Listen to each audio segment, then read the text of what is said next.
beginning our day, we can just sit for a few minutes and take note of what's coming up.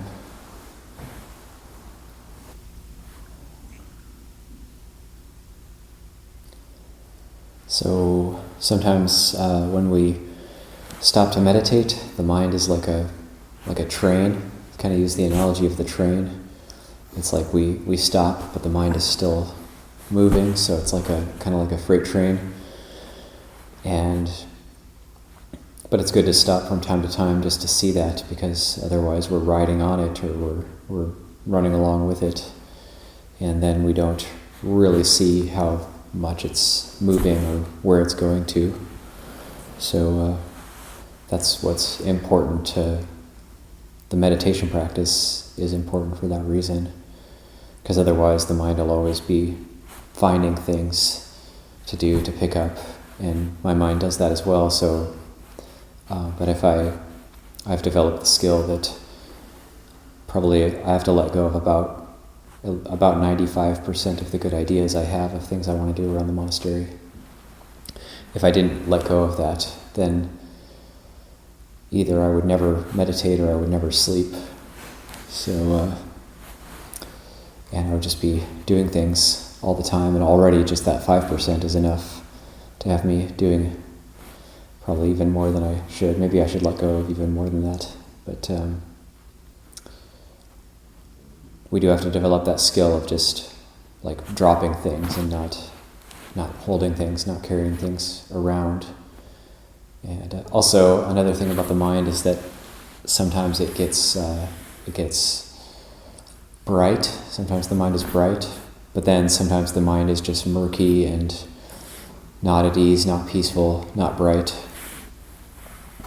And that's the nature of the mind. It goes up and down like that. And not to get disheartened when the mind isn't bright or we're feeling out of sorts, but to come back to that contemplation of dukkha. And I've had this question asked many times, like, oh, I was on this retreat and my mind was bright and I was with the Dhamma, and now I'm doing activities again, and now it's like I don't feel as good and I'm not with the Dhamma. So there's this equation of feeling good as being with the Dhamma, not feeling good as not being with the Dhamma. So that's very common.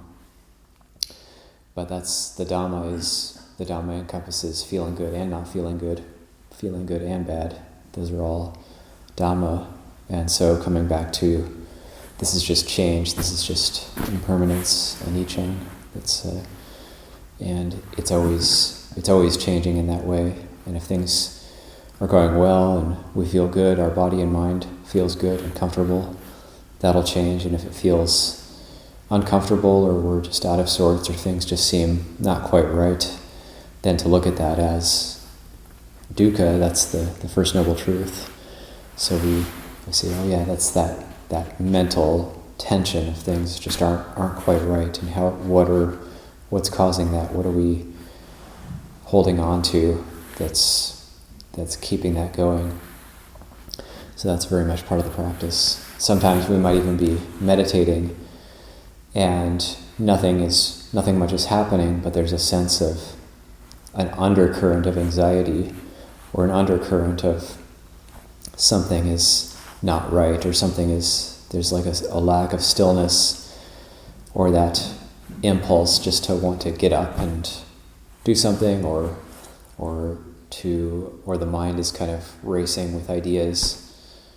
Then to sit with that and see that's a very important time to be meditating, because that feeling when I don't want to meditate right now, the mind is not getting peaceful, I might as well just get up, I might as well give up. That's the best time to meditate. That's when really, okay, can I abide even with that unpleasantness?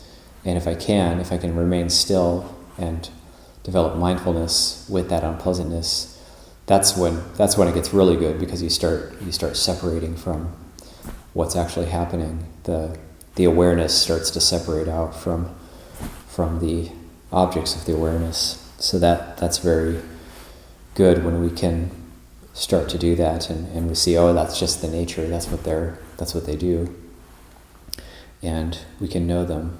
And awareness itself is not the object of awareness, and so it's just, but it's, most of the time it's inexorably intertwined with the objects of awareness, and so it's tumbling around with them. And if we could start to step back from that, that's quite good. If we are able to do that while we're meditating, where we actually are able to develop a sense of ease and well-being within an uncomfortable body and within an uncomfortable thinking, racing mind, then that's quite good, because that's then the mindfulness, taking note of those things, seeing those things, but not being intertwined with them. So it's like extracting ourselves from the movements of the body and mind, and seeing with awareness. Then that's like refuge in awareness.